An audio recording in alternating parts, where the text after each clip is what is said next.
اللہ کے رسول صلی اللہ علیہ وسلم ایک اور دعا میں یہ بھی فرمایا کرتے تھے کہ اللہم ووسع لی رزقی، یہ رزق کی وسعت کا سوال کرتے ہیں. وہ بھی جو صبح شام کی دعائیں ہیں نا، صبح کے اذکار شام کے اذکار، اس میں یہ دعا بھی شامل ہے. تو کچھ لوگ اسی آدمی کو نیک سمجھتے ہیں جس کا جو بالکل کنگال ہو، جس کے پاس کچھ بھی نہ ہو، اور وہ ایک کپڑے بھی اس کے ادھورے سے ہوں. تو ایسے لوگ، یہ تصور نہیں ہے اسلام میں نیکی کا. اسلام میں تصور یہ کہ ساری نعمتیں اس کے پاس ہوں اور وہ نعمتوں کو اللہ کی مرضی کے تابع استعمال کر دے. تو وجعل الحیات زیادۃ لی فی کل خیر، اور بڑی زبردست دعا وجعل الموت راحۃ لی من کل شر، کہ جیسے ہی میری موت آ جائے تو میری موت کو تم ہر شر سے بچنے والی موت بنا. اس کے بعد مجھے کوئی تکلیف نہ ہو، کوئی پریشانی نہ ہو، نہ آنکھ کی، نہ گردوں کی، نہ اس کی، نہ اس کی. میری جتنی خطائیں ہیں وہ ساری معاف ہو چکی ہوں اور مجھے کسی خطا پر کوئی سزا نہ ملے. تو مرنے کے بعد مجھے کسی طرح کی کوئی تکلیف ہو ہی نہیں. یہ ایسی موت کی دعا اللہ کے رسول نے ہمیں سکھائی ہے. وجعل الموت راحۃ لی من کل شر. دنیا میں اگر مجھے تکلیفیں آئی ہیں برداشت کرنے کی توفیق دے دی تو نے، لیکن مرنے کے بعد یا اللہ کوئی تکلیف نہ دینا. ہر چیز میں مرنے کے بعد بس راحت ہی راحت ہو. وجعل الموت راحۃ لی من کل شر. تو آخر میں ایک مرتبہ ہم پوری دعا ایک دفعہ پھر پڑھ لیتے ہیں. اللہم اصلح لی دینی الذی هو عصمت امری واصلح لی دنیای الذی فیہا معاشی واصلح لی آخرتی التي فیہا معادی واجعل الحیاة زیادۃ لی فی کل خیر واجعل الموت راحۃ لی من کل شر. اور اگر مولانا محترم آج کے ان دونوں حصوں کے بارے میں اور بطور خاص دونوں دعاؤں کے بارے میں، کیونکہ دو دعائیں ہیں یہ ایک طرح کی بن جاتی ہیں کہ دنیا میں ہر طرح کی خیر و بھلائی اور آخرت میں مکمل راحت، اس کے بارے میں اس دعا کے حوالے سے کیا ارشاد فرمائیے گا مولانا؟ السلام علیکم ورحمۃ اللہ وبرکاتہ. علیکم السلام ورحمۃ اللہ وبرکاتہ. الحمد للہ رب العالمین والصلاة والسلام علی عبدہ ورسولہ نبینا محمد وعلی آلہ واصحابہ اجمعین، اما بعد. بسم اللہ الرحمن الرحیم. جس سے اس دعا کے بارے میں مزید اطمینان کے لیے ہمیں بتانا چاہیں گے، پہلی بات کہ یہ دعا مستند ہے، جیسے صاحب بھائی نے سب سے پہلے حلقے میں بتا دیا کہ صحیح مسلم میں حضرت ابو ہریرہ رضی اللہ تعالیٰ عنہ سے مروی ہے کہ پیارے نبی محمد مصطفیٰ صلی اللہ علیہ وسلم نے دعا سکھائی اور صحابہ کرام نے اس کو یاد کیا، عمل کیا، اور ساری امت کے مرد و خواتین کو چاہیے کہ اس دعا کو یاد کریں. اگر یاد نہیں ہے تو ہر دن دہراتے رہیں تاکہ یہ دعا جو ہے زبان پر آ جائے اور بچوں کو بھی یہ دعا یاد دلائیں. اور اس آج کے حلقے میں جو صاحب بھائی نے دعا کو تکمیل کیا ہے، دعا کی تکمیل کی ہے کہ ہر انسان اپنی زندگی کے بارے میں دعا مانگتا ہے کہ وجعل الحیات زیادتاً لی، یعنی توڑ کے پڑھنے سے فی کل خیر، کہ اللہ تعالیٰ جو ہے زندگی کو میرے لیے، ہر آدمی کہتا ہے کہ یا اللہ میرے لیے زندگی کو جو ہے ہر قسم کی بھلائی میں جو ہے اضافے کا سبب بنا دے. جب تک زندہ رہے تو خیر و بھلائی میں اضافہ ہوتا رہے، اور جب موت آئے تو پھر جیسے دعا میں تشریح میں یہ بات بتائی گئی کہ دنیا کی ساری پریشانیوں کا خاتمہ ہو جائے، اور جو زندگی گزری ہے اس زندگی کی نیکیاں جو ہے آخرت کی پریشانیاں ان کے لیے بھی جو ہے خاتمہ بن جائے. اس طرح دنیا و آخرت میں بھلائی کی دعا اور دنیا و آخرت میں جو ہر قسم کی برائی سے، پریشانی سے بچنے کی دعا اس میں مانگی گئی ہے. تو یہ تمام خوبیاں اس میں پائی جاتی ہیں. تو ہم تمام مسلمانوں کو چاہیے کہ یہ دعا اور ایسی ہی جو دوسری دعا ہے ان سے بھرپور استفادہ کرتے رہیں. جی صاحب بھائی. جزاکم اللہ خیراً. اور اب آتے ہیں آج کے ایس ایم ایس کے سوال کی طرف. 20 نمبر سے سوال ہے کہ جمعے کے دن دوسری اذان سے پہلے یا زوال کے وقت کیا نفل یا سنت نماز پڑھ سکتے ہیں یا نہیں؟ جس سے میں عام طور سے اس طرح کا سوال اس لیے پیش آتا ہے کہ ہر دن جو ہے مسلمان جب ظہر کا وقت آتا ہے نماز ظہر سے پہلے جو ہے سنت یا نفل نماز وغیرہ نہیں پڑھتے. اس کی وجہ یہ ہے کہ حدیث میں اس طرح جو ہے زوال آفتاب کے وقت کوئی بھی نماز پڑھنے سے منع کیا گیا ہے. جیسا کہ صحیح مسلم میں حضرت عقبہ بن عامر سے مروی ہے، پیارے نبی واضح فرماتے ہیں، بلکہ وہ صحابی کہتے ہیں کہ نبی کریم نے ہمیں 3 اوقات میں نماز پڑھنے سے منع کیا. اس میں سے ایک ہے وحین یقوم قائم الظہیرہ حتی تمیل الشمس، کہ جب عین زوال سورج جب آسمان کے درمیان ہو تب نماز پڑھنے سے آپ نے منع کیا یہاں تک کہ سورج ڈھل نہ جائے. تو ایک اور حدیث صحیح مسلم میں حضرت عمر بن عبسہ سے بھی مروی ہے. ان دونوں احادیث کو جوڑ کر علماء نے بات پیش کی کہ زوال آفتاب کے وقت کوئی بھی نماز نہ پڑھی جائے، چاہے وہ کوئی بھی دن ہو. لیکن یہاں پر علماء نے بات پیش کی کہ یہ حکم تو عمومی طور پر تمام ایام کے لیے یہ لاگو ہوتا ہے، لیکن جمعہ کا دن جو ہے اس سے مستثنا ہے. اس کی وجہ یہ ہے کہ پیارے نبی صلی اللہ علیہ وسلم نے جمعے کے دن کے بارے میں الگ فضیلت بتائی ہے، جیسا کہ صحیح بخاری میں حضرت سلمان بن فارسی سے مروی ہے. پیارے نبی واضح فرماتے ہیں لا يغتسل رجل يوم الجمعة ويتطهر ما استطاع من طهر ويدهن من دهنه أو يمس من طيب بيته ثم يخرج فلا يفرق بين اثنين ثم يصلي ما كتب له یہ جو الفاظ صاحب ہیں اس کے بعد پھر اور بھی ہے، خطبہ غور سے سنے، پھر اس کے بعد جو ہے جمعہ کی نماز پڑھے تو اس کے جو ہے 7 دن کے گناہ بلکہ 3 دن کا اضافہ 10 دن کے گناہ جو معاف ہوتے ہیں. تو یہ حدیث جو بخاری میں ہے اس میں جو لفظ ہے ثم یصلی ما کتب له، جتنی توفیق اس کو ہو تو وہ جو ہے اتنی رکعات پڑھ لے. اس کو بنیاد بنا کر علماء نے بات بتائی کہ صحابہ کرام جب مسجد میں جلدی آ جاتے تو نماز میں مصروف ہو جاتے، جو یہ نوافل جو ہوتی ان کی پابندی کیا کرتے تھے. تو ابن تیمیہ ابن القیم کہتے ہیں کہ ایسا نہیں ہوتا کہ جیسے آج کے دور میں گھڑی دیکھ کر آپ پہچانتے ہیں کہ بھی زوال کا وقت ہے یا کون سا وقت ہے. تو صحابہ کرام جلدی آ جاتے. ایسا نہیں ہوتا کہ صحابہ بار بار باہر جا کے سورج کو جھانکتے کہ ابھی کتنا وقت ہوا ہے، ابھی کیا زوال کا وقت ہے، آفتاب ڈھل چکا ہے. ایسا نہیں ہوتا، بلکہ اس حدیث پر عمل کرتے ہوئے جو جمعہ کے دن جو ہے خصوصی نوافل جو ہوتی ہیں ان کی پابندی کرتے، ان پر عمل کرتے. اس طرح جو ہے مسند احمد کے اندر یہ بات وارد ہے کہ عبداللہ بن عباس، عبداللہ بن عمر، یہ صحابہ کرام جو ہے کبھی 12 رکعت بھی جو ہے اس وقت پڑھ لیا کرتے تھے، یعنی جمعہ کی اذان سے پہلے، یعنی جو دوسری اذان جو خطبے کی اذان اس سے پہلے پڑھ لیا کرتے تھے. اس سے بات واضح ہوتی ہے کہ جمعہ کے دن زوال آفتاب کے وقت جو ہے نفل نماز پڑھی جا سکتی ہے، اس میں کوئی حرج نہیں ہے. اب صاحب یہاں پہ ایک سوال یہ بھی آتا ہے کہ بعض وہ حضرات جو ہر دن جو 6 دن جو ہے ظہر سے پہلے سنت کی نماز پڑھتے ہیں، وہ حضرات چاہتے ہیں کہ جمعہ کے دن بھی ہم اسی پر یعنی ظہر پر قیاس کرتے ہوئے پڑھیں گے. تو ابن تیمیہ رحمہ اللہ، ابن القیم رحمہ اللہ کہتے ہیں کہ جمعہ کے دن اس طرح جو ہے سنت کی نماز پڑھنے کا ذکر ہمیں پیارے نبی کے قول و عمل سے نہیں ملتا ہے. یعنی حضرت عبداللہ بن عمر سے حدیث مروی ہے، ام حبیبہ سے حدیث مروی ہے، ان سے بات واضح ہوتی ہے کہ پیارے نبی بے شک ظہر سے پہلے، ظہر کے بعد، مغرب کے بعد، عشاء کے بعد، فجر سے پہلے اور جمعہ کے بعد جو نماز پڑھتے تھے اس کا ذکر تو ہمیں ملتا ہے. لیکن جمعہ کے دن جو ہے جمعہ سے پہلے ظہر کی طرح سنت پڑھنے کا ذکر ہمیں نہیں ملتا ہے. تو ہم جمعہ کی مخصوص نوافل کی نیت سے نمازیں رکعات کثرت سے پڑھیں گے. یہ بات تو واضح ہو گئی. لیکن اگر کوئی شخص اسی اپنے مسلک پہ عمل کرتے ہوئے جمعہ سے پہلے بھی سنت پڑھنا چاہتا ہے تو ہم یہ کہیں گے کہ دیکھیے اگر جمعہ کی نماز اپنے آپ کے ملک میں تاخیر سے اگر ہو رہی ہے، زوال آفتاب کے بعد جو ہے امام و خطیب صاحب جو بھی ہیں وہ ٹائم دیتے ہیں آپ کو کہ ظہر کا وقت داخل ہو چکا ہے لیکن جمعہ کی اذان نہیں بھی ہے، تو پھر ایسی صورت میں جو ہے آپ اس وقت جو ہے ظہر کی نیت سے اگر آپ پڑھنا چاہتے ہیں تو ظہر سے پہلے والی سنت کی نیت سے جمعہ سے پہلے پڑھ لیں. لیکن جہاں قطر میں جو ہے ماشاءاللہ جیسے زوال آفتاب کا وقت جو ہے وہ یعنی ختم ہو جاتا ہے، یعنی اس کے بعد جمعہ کا وقت داخل ہو جاتا ہے، تو ایسی صورت میں یہاں پر آپ کو چونکہ خطیب صاحب خطبہ دینا شروع کر دیتے ہیں، اس وقت آپ ایسی سنت نہیں پڑھ سکتے، تو آپ جو ہے جمعہ کے بعد اپنی اس سنت کی قضا اگر آپ کرنا چاہیں تو کریں. تو اس طرح اگر کوئی شخص اپنے مسئلے پہ عمل کرنا چاہے تو اس طرح اپنے مسئلے کو حل کر سکتا ہے. لیکن راجح قول یہی ہے کہ جمعہ کے دن جمعہ کی نماز سے پہلے کوئی سنت مؤکدہ نہیں ہے، بلکہ جمعہ کی نفل نماز ہے جس کا ذکر پیارے نبی نے فرمایا. اور اگر جمعہ کی نماز سے فارغ ہونے کے بعد جو سنت اگر پڑھنا چاہے تو سنت موقدہ کا ذکر ہمیں ملتا ہے. بعض روایت میں جو 2 رکعت کا ذکر ملتا ہے، بعض روایت میں 4 کا ذکر ملتا ہے. تو عبداللہ بن عمر کہتے ہیں کہ پیارے نبی صلی اللہ علیہ وسلم جمعہ کے بعد 2 رکعت پڑھا کرتے تھے، اور صحیح مسلم میں ابو ہریرہ سے کہ پیارے نبی نے فرمایا کہ جمعہ کے بعد 4 رکعت نماز پڑھو.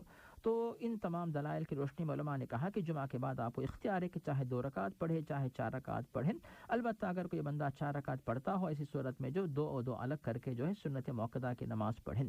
تو خلاصہ یہ ہے کہ جمعہ سے پہلے خطبے سے پہلے کسی نفل کا ذکر یعنی سنت موقدہ کا ذکر نہیں ملتا ہے.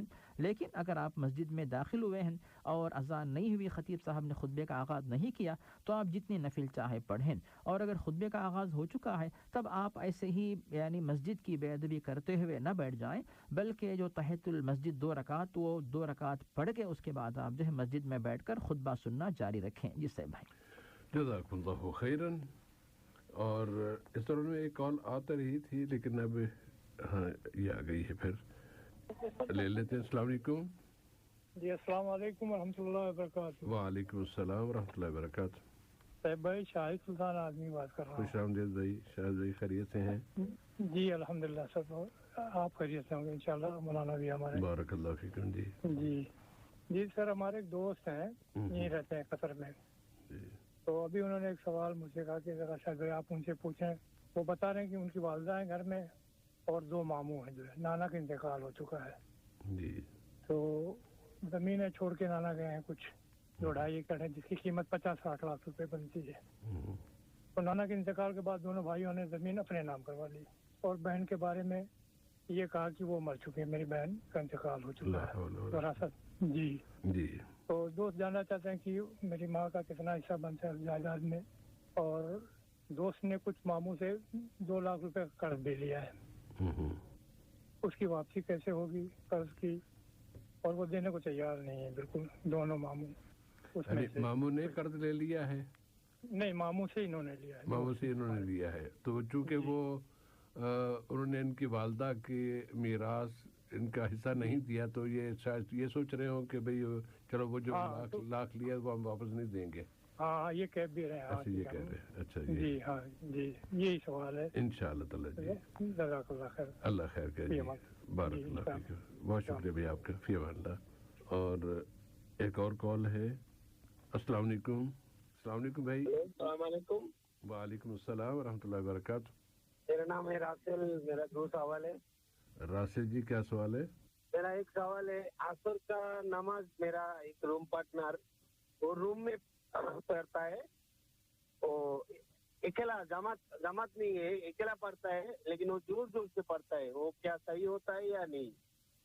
زور سے مطلب اللہ اکبر زور سے کہتا ہے یا اللہ اکبر زور سے سجدہ میں جاتا ہے رکوع میں جاتا ہے وہ زور زور سے. اچھا کرتا ہے. اور دوسری سوال ہے اور میرا بیٹی کا عقیقہ ہے قربانی کا ساتھ کیا تھا پہلے بہت سال پہلے 6-7 سال پہلے. اچھا ہمارے ادھر قربانی میں تو ایک گائے میں 2-4 آدمی کہتا ہے نا اس میں 2 حصہ لیا تھا ایک قربانی کا ایک عقیقہ کے لیے. وہ کیا صحیح ہوا یا دوبارہ کرنا پڑے گا؟ انشاءاللہ ہو گیا ہوگا. بہت شکریہ. آپ بات لیجیے رات لیجیے جواب آئے گا انشاءاللہ اگر خدا کرے کہ باری آ جائے. وعلیکم السلام ورحمۃ اللہ. جی مولانا اب جوابات کی طرف آتے ہیں. سوال ہے محمد بھائی کا اور اللہ تعالیٰ ان کو شفا عطا فرمائے. کہتے ہیں کہ جلد کی بیماری کے شکار ہیں کوئی 6-7 سال سے. وقتی طور پر کچھ علاج کامیابی نظر آتا ہے لیکن پھر وہی بیماری عود کر آتی ہے. دم بھی کرتے ہیں. کوئی وظیفہ ہو یا کوئی رہنمائی کر سکیں. اس سے اس کے بارے میں پہلی بات یہ ہے کہ اللہ تعالیٰ نے حضرت ابراہیم علیہ السلام کا قول جو قرآن مجید میں پیش کیا ہے وَإِذَا مَرِضْتُ فَهُوَ يَشْفِينِ، کہ جب کبھی میں بیمار ہوتا ہوں تو مجھے اللہ تعالیٰ ہی شفا عطا فرماتا ہے. اور اللہ تعالیٰ نے قرآن مجید میں انبیاء کرام کے واقعات کو اسی لیے بیان کیا تاکہ ہم لوگ ان سے جو ہے ان کو اپنے لیے نمونہ بنائیں، اسوہ بنائیں. ان انبیاء کرام میں سے ایوب علیہ السلام کا ذکر بھی ہمیں ملتا ہے کہ کس طرح وہ بیمار کا شکار ہو گئے اور اس کے بعد دعا کرتے رہے. آخرکار اللہ تعالیٰ نے ان کو شفا عطا کی.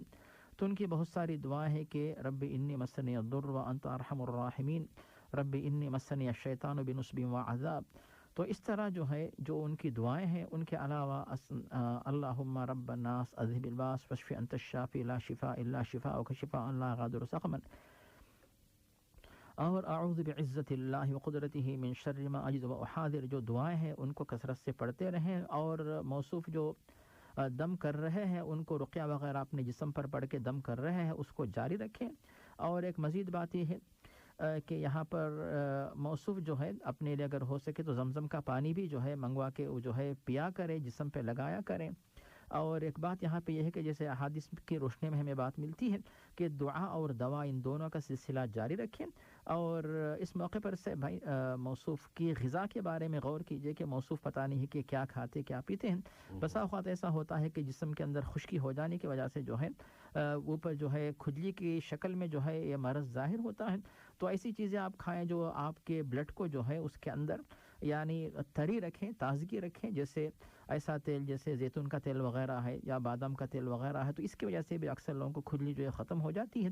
تو آپ ایسی چیزیں بھی آپ اختیار کریں. اور ایک بات یہاں بعض افراد نے بھی بتایا کہ بعض مقامات ایسے ہوتے ہیں جہاں پر آب و ہوا کے اندر بھی جو ہے خشکی پیدا کرنے کا ایک وہ جو ہے اس کے اندر ایک مادہ ہوتا ہے. تو آپ اپنے ملک میں جب جاتے ہیں تو خشکی ختم ہو جاتی, یہاں پہ رہتے ہیں تو مثلا کچھ مقامات پہ ایسے ہوتے ہیں جہاں پہ جو خشکی آ جاتی ہے, تو آپ اس طرح اپنا مقام تبدیل کر کے دیکھیے.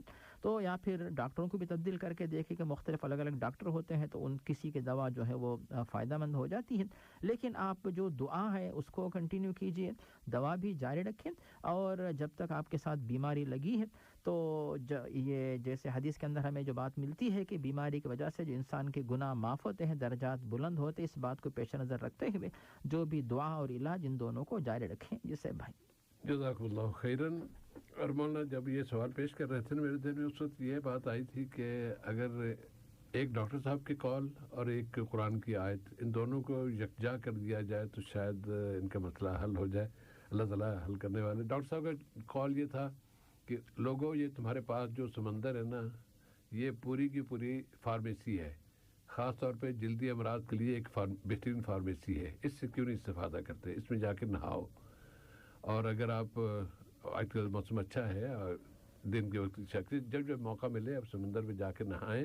اور نہاتے ہوئے حضرت ایوب علیہ السلام کے ساتھ جو ان کا بھی جلد کا ہی مسئلہ تھا کچھ, تو انہیں یاد کرتے ہوئے اللہ تعالیٰ سے دعا کریں کہ یا اللہ تو نے اپنے نبی کو شفا عطا فرمائی تھی ان کے یہ دعا کہنے پر کہ رب انی مسنی الضر وانت ارحم الراحمین, تو میں ابھی تجھ سے یہی دعا مانگتا ہوں تو مجھے شفا دے. نہاتے ہوئے اللہ تعالیٰ سے دعا مانگیے, یہ دعا پڑھیے, پڑھتے جائیے, اللہ تعالیٰ انشاءاللہ شفا عطا فرمائے گا.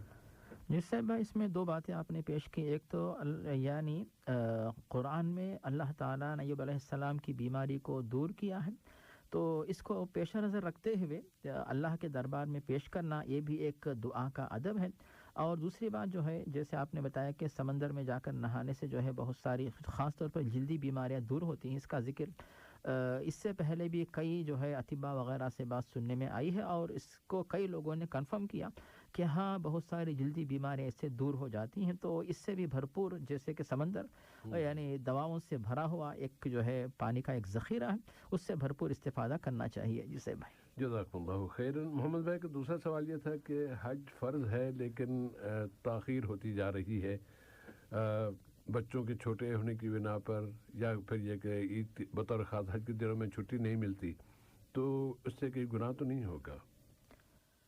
جیسے بھائی اللہ تعالیٰ نے قرآن مجید میں سورۃ آل عمران کے اندر واضح کیا وَلِلَّهِ عَلَى النَّاسِ حِجُّ الْبَيْتِ مَنِ اسْتَطَاعَ إِلَيْهِ سَبِيلًا وَمَنْ كَفَرَ فَإِنَّ اللَّهَ غَنِيٌّ عَنِ الْعَالَمِينَ, کہ حج کے فریضے کے بارے میں یہاں پہ ذکر ملا ہے. اور اس کے بعد اسی طرح پیارے نبی صلی اللہ علیہ وسلم بھی جو ہے حج کے بارے میں ترغیب دیتے ہیں, من حج فلم يرفث ولم يفسق رجع كيوم ولدته امه. اسی طرح بہت سارے دلائل جن کی روشنی میں جو ہے, اور جو بنی الاسلام علی خمس وہاں پر بھی حج کو ارکان اسلام میں شامل کیا گیا ہے. تو ان دلائل کو پیش نظر رکھتے ہوئے تمام مسلمان مرد و خواتین کو چاہیے کہ جو ماشاءاللہ صاحب استطاعت ہو چکے ہوں, حج کے بارے میں سب سے پہلے اللہ کی مدد طلب کرے, دعا کو جاری رکھے کہ اللہ تعالیٰ اسباب یعنی میسر کریں, اور اسباب یعنی ایسے اسباب بنا دے کہ آپ جو حج کا فریضہ آسانی سے ادا کر سکیں. اس طرح دعا کرتے رہیے. پھر اس کے بعد کوشش تو جاری رکھیں. بعض مقامات ایسے جہاں پر امپلائر آپ کو چھٹی نہیں دیتا ہے, بعض مقامات پہ چھٹی مل جاتی ہے. اگر ایک سال نہیں ملی دوسرے سال چھٹی مل سکتی ہے. ایک سال اگر آپ کے ساتھی نے چھٹی لی ہے تو آپ دوسرے سال ابھی سے وعدہ کر کے چھٹی لے سکتے, وعدہ لے کے اس طرح ہو سکتا ہے. اور اگر نہیں ہے تو اکثر ایسا بھی ہوتا ہے کہ حج کی چھٹی جو ہے وہ تو مل ہی جاتی ہے، حج کے لیے جو ہے چھٹی جو ہے الگ سے اس کا اپروول ہو جاتا ہے. آپ اس کے بارے میں کوشش کریں. اور جہاں تک بچوں کا معاملہ صاحب جیسے آپ نے فرمایا کہ آپ اگر کوشش کریں کہ بچوں کو آپ لے کے جائیں، اور اگر اس میں آپ کے لیے تکلیف یا مشقت یا پھر اتنی استطاعت نہیں ہے تو زیادہ دن حج کے لیے، یعنی ایسا نہیں کہ پہلے صاحب ہوتا تھا کہ 40 دن کا پیکج ہوتا، اب آج کل جو ہے حج کا جو ہے پیکج آپ جتنا کم لینا چاہیں سہولت کے لیے، 30 دن کا ہے، 20 دن کا ہے، 15 دن کا، 8 دن کا بھی آپ کو مل جاتا ہے. اس طرح آپ مختصر جو ہے ایام میں اس طرح جو ہے حج پہ جا کے آ سکتے ہیں. اور ایک بات صاحب کہ موصوف اگر یہاں پہ رہتے ہوں تو پھر ایسا نہیں کہ موصوف کے بالکل کوئی بھی نہیں ہے، جیسے مثال کے طور پہ موصوف کے والدین یا موصوف کے بھائی بہن یا پھر وائف کے بھائی بہن کوئی بھی دنیا میں اس طرح کوئی بھی انسان تنہا نہیں رہتا، تو یعنی کوئی نہ کوئی مل جاتا ہے. تو اس طرح آپ کسی مناسب شخص کو دیکھیں، امانت دار جو ذمہ داری کے ساتھ نگرانی کر سکیں، ان کے پاس بچوں کو کچھ دنوں کے لیے آپ چھوڑ کے جائیں، اس کے بعد حج کر کے جو ہے آپ واپس پہنچ جائیں. اور جنہوں نے جی بچوں کی نگرانی کی ہے ان کے لیے بھی آپ دعا کریں، ان کے لیے جا کر زمزم اور وہاں کی مدینے کی کھجوریں لا کے دیجیے. اس طرح جو ہے آپ کوئی نہ کوئی راستہ بنا سکتے ہیں تاکہ حج کا فریضہ ادا ہو جائے. اور جہاں تک گناہ ہونا نہ ہونا تو پھر اللہ بہتر جانتا ہے کہ آپ کے پاس عذر تھا تو گناہ نہیں ہوگا، عذر نہیں تھا تو پھر اس کے بارے میں اللہ تعالیٰ بہتر جانتا ہے کہ کس طرح برتاؤ کرے گا. لیکن حج تو انشاءاللہ اگر جب بھی کریں گے ہو جائے گا، لیکن اس میں تاخیر آپ نہ کریں، اسباب ڈھونڈتے رہیں، دعا کرتے رہیں تاکہ جو ہے آپ کے لیے وسائل و اسباب بن جائے انشاءاللہ. جی صاحب بھائی. جزاک اللہ خیراً. محمد طیب صاحب کا مسئلہ جینز والا مسئلہ کہ صاحب نے انہیں منع کیا کہ آپ یہ جینز پہن کے نماز کے لیے نہ آئیں کہ اس سے نماز نہیں ہوتی. آپ نے جو گفتگو پوری سنی ہے تو اسی کی روشنی میں کچھ رہنمائی فرما دیجیے کہ کن کپڑوں کے ساتھ یہ کہا جا سکتا ہے کہ اگر اس طرح کے کپڑے ہوں تو پھر نماز نہیں ہوتی. اس کے بارے میں پہلی بات یہ ہے کہ نماز ایک ایسی عبادت ہے جس کے لیے کئی شرائط ہیں. ان شرائط میں سے ایک شرط یہ ہے ستر پوشی. یا بنی آدم خذوا زینتکم عند کل مسجد. سورۃ الاعراف کی اس آیت کی روشنی میں علماء نے بات پیش کی کہ اللہ تعالیٰ نے اس آیت کی روشنی میں امت کو، مسلمانوں کو حکم دیا کہ نماز کے وقت جو ہے ستر پوشی اپنائے، کپڑے پہن کر نماز ادا کریں.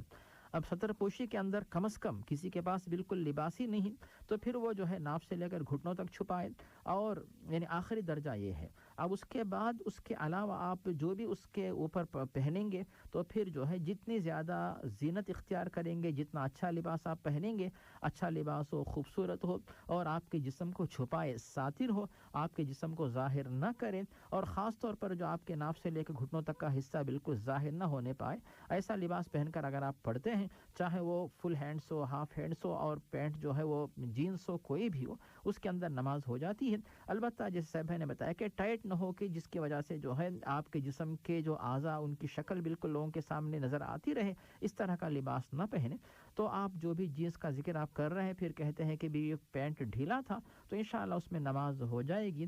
لیکن جن صاحب نے بھی اس طرح آپ کے سامنے جو ہے نصیحت کرنے کی کوشش کی ہے تو اب ان کے پاس اعتراض کا سبب کیا تھا ہماری سمجھ میں نہیں آ رہا. صاحب نے بتایا کہ معنی شعر فی بطن الشاعر، تو اس طرح کا معاملہ ہے کہ ان کے دل میں شاید کوئی اور وجہ تھی جس کی وجہ سے انہوں نے اس طرح کی بات کی. اور آپ یہ بھی کہتے ہیں مجھ سے کہہ رہے تھے کہ ان سے بھی زیادہ ٹائٹ لباس والے اور ساتھی تھے، لیکن انہوں نے جو ہے جنہوں نے منع کیا تو ان کو خاص طور پہ جو ہے بلا کر جو ہے منع کیا. مجھے نہیں پتا کہ وجہ کیا تھی.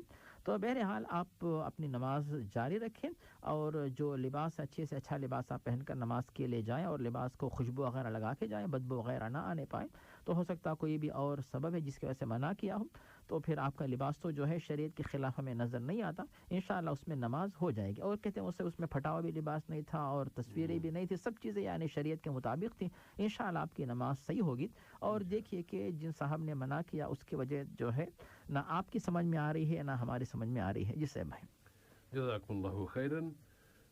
ندیم خان صاحب، ایسے افراد کے بارے میں جن کے بارے میں یہ کہا جاتا ہے کہ ان پر جن آ جاتا ہے یا جن آ جاتی ہے، میل فیمیل الگ الگ، تو وہ پھر مختلف حرکتیں کرتے ہیں، ان حرکتوں میں پھر ان کی نمازیں بھی رہ جاتی ہیں. تو بطور خاص نمازوں کے حوالے سے پوچھ رہے ہیں کہ یہ نمازیں جو چھوٹ گئی ہیں ان کی ادائیگی وہ قضا ادا کرنی ہوں گی، یا وہ بس چونکہ وہ بے ہوش ہو گئے تھے یا ان کے اوسان خطا تھے، یا یہ کہ وہ کچھ جس پوزیشن میں تھے اس میں نمازیں معاف ہو جاتی ہیں جس میں کہ انسان پاگل ہو جاتا ہے یا نیند میں ہوتا ہے، اور ساتھ میں یہ بھی کہ یہ جو حرکتیں انسان نے کرتا ہے اس کی سزا کس کو ملے گی، اس جن کو جو اس طرح کر رہا ہے یا کہ وہ انسان جو اس کے ساتھ جس کے ساتھ یہ معاملہ پیش آ رہا ہے؟ اس سے بھائی اس میں کئی باتیں ہیں. ایک بات تو یہ ہے کہ موصوف اس مرحلے تک پہنچنے سے پہلے اپنا علاج کروائیں. اس سے بھائی بار بار جو بتاتے ہیں کہ جو شخص اس طرح ایسی بیماری کا شکار ہو اسے چاہیے کہ کثرت سے سورۃ البقرہ ایسا شخص پڑھتا رہے، اور نبی کریم صلی اللہ علیہ وسلم جن صورتوں کو پڑھ کر دم کر لیا کرتے تھے جیسے اور جن کی ترغیب ہمیں ملتی ہے سورۃ الفاتحہ اور آیت الکرسی اور سورۃ البقرہ کی آخری دونوں آیتیں، اور ان کے علاوہ جو ہے سورۃ الصافات کی ابتدائی آیات جو ہیں، اور ان کے علاوہ سورۃ الملک کی ابتدائی 5-6 آیتیں 10 آیتیں بلکہ اس طرح، اور ان کے ساتھ ساتھ آخری 3 وقل جو دیگر جو آیات ہیں. ان کے علاوہ اوقاف کی طرف سے یہاں پہ جو ہے ایک رقیہ شریعہ کے نام سے ایک کتاب تھا، اس کو بھی آپ دیکھیے، بلکہ رقیہ شریعہ آپ جو ہے آپ نیٹ پہ ڈالیے گا خود بخود جو آپ کے سامنے جو ہے لکھا ہوا بھی آئے گا، تلاوت بھی آ جاتی. اس طرح آپ ان سے بھرپور استفادہ کریں. اس طرح بیماری بڑھنے کے لیے نہ چھوڑ دیجیے، کیونکہ یہ نقصان کی چیز ہے، تو اس نقصان کو پسندیدہ سمجھنا یہ چیز غلط ہے. سے بھائی یہ تو ہو گئی پہلی بات. اور دوسری بات، جو شخص اس طرح کسی کے ساتھ یہ معاملہ پیش آتا ہے واقعی اس طرح ہوتا ہے یا پھر اس کا ہوش باقی رہتا ہے یا ڈرامہ کر رہا ہے نہیں پتا. واقعی اگر اس طرح ہے ہوش و کھو بیٹھتا ہے، بالکل ذرا برابر احساس نہیں ہے، اس بات کو اللہ تعالیٰ بہتر جانتا ہے کہ واقعی 100% ہوش اس کا ختم ہو چکا ہے یا پھر کچھ ہوش اس کا باقی ہے، اور اس کے باوجود ایسی حرکتیں وہ کرتا ہے، اس کو اللہ تعالیٰ بہتر جانتا ہے. اور اگر مکمل طور پر وہ اپنا ہوش کھو بیٹھا ہے، یعنی اس کو بالکل ہوش و حواس اس کے باقی نہیں، ایسی صورت میں کوئی حرکت کر رہا ہے، ہم یہاں پر وہ حدیث پیش کریں گے جس میں بتایا گیا ہے کہ رفع القلم عن 3 افراد ایسے ہیں جن کے اوپر سے اللہ تعالیٰ نے گناہ کی قلم کو اٹھا لیا ہے.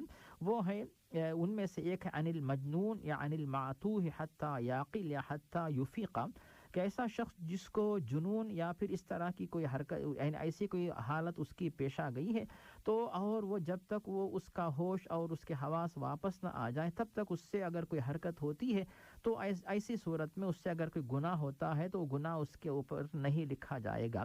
اس انسان کے اوپر تو گناہ نہیں ہوگا، لیکن اگر اس جن میل یا فیمیل نے گناہ کروایا ہے تو پھر اس کا محاسبہ اسی کے ساتھ ہوگا، اسی سے اس کا محاسبہ ہوگا، کیونکہ اللہ تعالیٰ انسان اور جن سب کا محاسبہ دنیا میں بھی اور آخرت میں بھی کرے گا. یہ تو ہوگی صاحب بھائی پہلی بات. اب دوسری بات یہاں پہ یہ ہے صاحب بھائی نمازوں کے سلسلے میں بعض علماء نے بات پیش کی کہ بے ہوشی کی حالت میں اگر نماز چھوٹ جاتی ہے تو پھر وہ نماز معاف ہو جاتی ہے، اور دیگر علماء کہتے ہیں کہ اگر 5 سے کم اگر نمازیں ہیں تو پھر یہ معاف نہیں ہوتی، 5 سے زیادہ نمازیں ہیں تو پھر مکمل نمازیں معاف ہو جاتی ہیں. لیکن اسلام کے علماء نے بات پیش کی کہ ہاں اگر نمازیں 5 سے بھی کم ہو بے ہوشی کی حالت میں، جیسے کوئی بندہ بے ہوش ہو گیا تو بے ہوشی کی بھی علماء نے بات بتائی کہ بے ہوش ہونے کے جیسے علاج کے لیے بے ہوش کیا جاتا ہے اسے بے ہوش کرنا لازمی ہوتا، ورنہ جو ہے آپریشن سرجری وغیرہ نہیں ہوتی، تو وہ بندہ مجبور ہے. مجبوری کی حالت میں اگر کوئی بندہ جو ہے اسے بے ہوش کیا جاتا ہے، ایسی صورت میں جو ہے اگر نماز چھوٹ جاتی ہے نماز معاف ہوتی ہے. لیکن جان بوجھ کر کوئی شخص نشے کی چیز لیتا ہے جس سے بے ہوشی آتی ہے، ایسی صورت میں جو اس کی نمازیں معاف نہیں ہوتی. اب یہاں پر یہ صورتحال جو پیش آتی ہے بھائی تو اس کی اختیار سے باہر ہے. ایسی صورت میں جو نماز اس کی چھوٹ جائے اس کی قضا ہے کہ نہیں، اس کے بارے میں نے کہا کہ اسلام کے علماء کہتے ہیں کہ جو بات سمجھ میں آتی ہے راجح قول یہی ہے کہ ایسی نماز جو ہے وہ معاف تو ہو جاتی ہے، لیکن احتیاط کا تقاضا یہی ہے کہ کہیں ایسا نہ ہو کہ ہمارا قول ضعیف ہو جائے، اور جو علماء کہتے ہیں کہ نماز جو ہے معاف نہیں ہوتی بلکہ قضا لازمی ہے، وہ قول ہو سکتا ہے کہ اللہ کے دربار میں راجح ہو جائے. تو احتیاطاً چونکہ نماز بہت اہم فریضہ ہے جسے چھوڑنے والا اسلام سے خارج ہو جاتا ہے، اس بات کا خیال کرتے ہوئے ایسے لوگ بھی احتیاطاً نماز کی قضا کر لیں تاکہ سیف سائڈ یعنی احتیاط کا تقاضا یہ ہے کہ ہم جو ہے محفوظ مقام پہ رہیں گے اور نماز چھوڑنے کا گناہ انشاءاللہ نہ لکھا جائے اور ادائیگی کا ثواب انشاءاللہ مل جائے. جس سے بھائی جزاکم اللہ خیرن. ندیم بھائی کا دوسرا سوال تھا بیٹے کے بارے میں. 1 سال کی عمر میں ہی اس نے ماشاءاللہ بولنا شروع کر دیا اور سورہ فاتحہ یاد کر لی، کچھ اور آیات بھی یاد کر لی، گنتی وغیرہ اور حروف ابجد یہ بھی یاد ہو گئے. تو اتنی کم عمری میں یہ سارے نعمتیں مل جانے سے کہیں کوئی ایسا تو نہیں کہ یہ کچھ اور ہی چکر ہو، کوئی